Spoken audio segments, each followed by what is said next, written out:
Alright, so we're coming to you today from Delaroche 312G, and this is, as promised, the challenging Hess's Law problem. Our target reaction, the one on top, is the overall process for the refining of iron ore.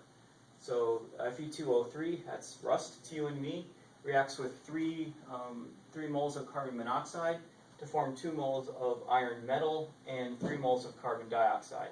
And we're going to find delta H for that process based on these 3 reactions here, which are labeled R1, R2, and R3, which are various reactions between various forms of either elemental or oxidized iron and carbon dioxide or carbon monoxide.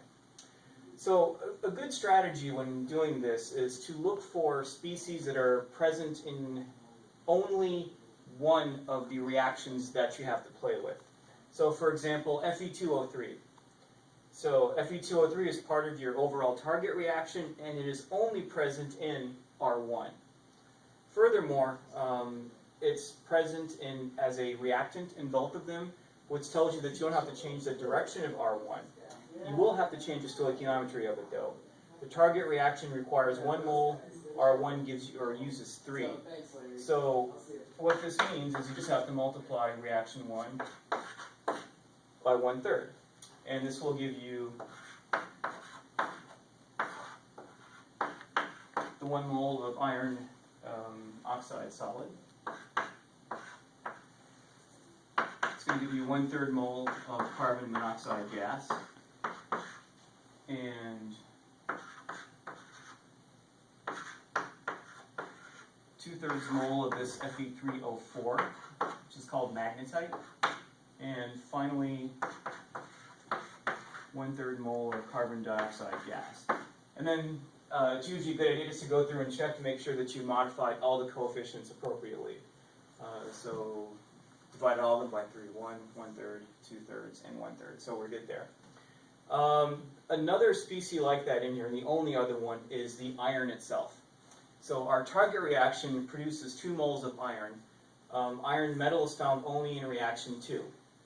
And now in reaction 2, it's a reactant, it's a product in the target reaction. So we're going to have to reverse the reaction, and to get the stoichiometry to match up, multiply it by 2, because we need 2 moles in the target reaction. So we'll look at the opposite of twice reaction 2. So we're going to take 2 moles of FeO solid and 2 moles of carbon monoxide gas. And that's going to give us our 2 moles of iron, which is the point of the whole thing, and 2 moles of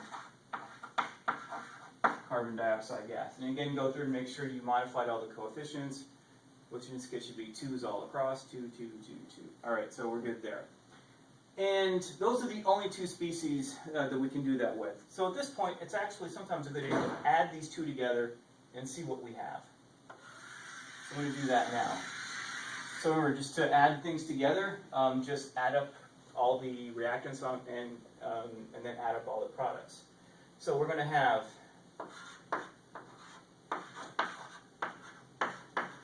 solid Fe2O3 plus 1/3 carbon monoxide gas,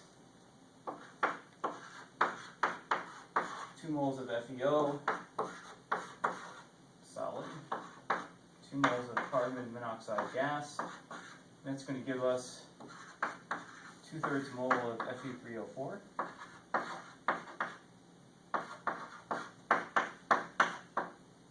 A 1/3 mole of carbon dioxide gas.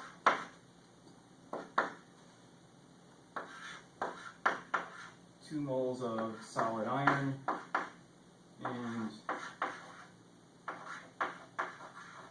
2 moles of carbon dioxide gas, and we just barely fit. And this is, well, not our target reaction. So the other thing you can do is to, let's leave it the way it is for now. So we need to clean some things up. But again, looking at this sum, there's something you can do. Now, we've used reaction 1. We've used reaction 2. We haven't used reaction 3 yet, and that might be able to help us out. So we need to, the one that I'm looking at here is the FeO. Need to get rid of it. It's not part of our target reaction. We have it as a reactant here. Now, reaction 3 has it as a product. And more importantly, we also need to get rid of the Fe3O4. It's a reactant, I'm sorry, it's a product here. And in reaction 3, it's a reactant. That's a product there, it's a reactant here. So reaction 3 could cancel out both of those species that we need to get rid of. Now, can we make the stoichiometry work? Well, we need to get rid of these 2 moles of iron oxide. This provides 3 moles, so we'd have to multiply this reaction through by 2/3 and not change the direction. So let's look at what 2/3 of R3 would give us. So that would give us 2/3 moles of Fe3O4 solid and 2/3 moles of carbon monoxide gas. And that would give us 2 moles of iron oxide of FeO solid and 2/3 moles of carbon dioxide gas. And so now we can see if this is going to help us out. So we have the 2 moles of FeO solid here, and that's going to cancel out the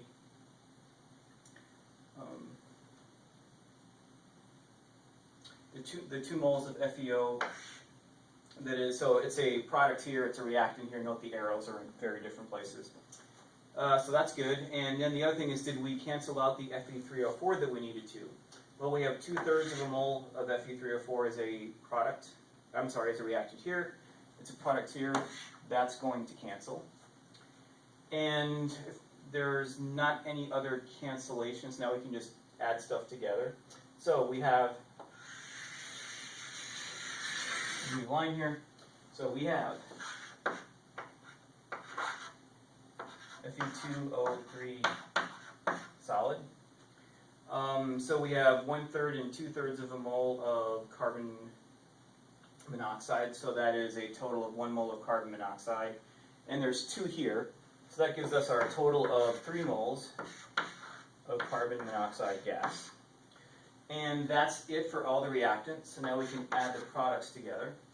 And here we have the 2 moles of iron that, again, was the entire point here to make this. And we have 2/3 of a mole of carbon dioxide. With 1/3, that gives us 1 mole of carbon dioxide. With another mole here, it gives us 3 moles of carbon dioxide, which is the target reaction. So what we did to the reactions, we can do to delta H. Now we still have to do that. So 1/3 of R1 is negative 15.2 kilojoules. And we had to reverse and double R2. So that's going to be plus 22 kilojoules. And finally, we had to multiply R3 by 2/3. So that's going to give us a contribution of plus. Sorry, whoops.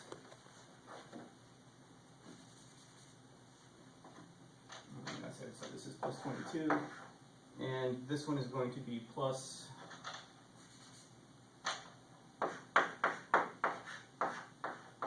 14.7 kilojoules.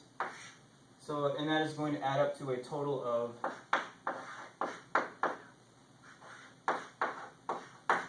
plus 21.5 kilojoules for that reaction. And there you go. Good luck.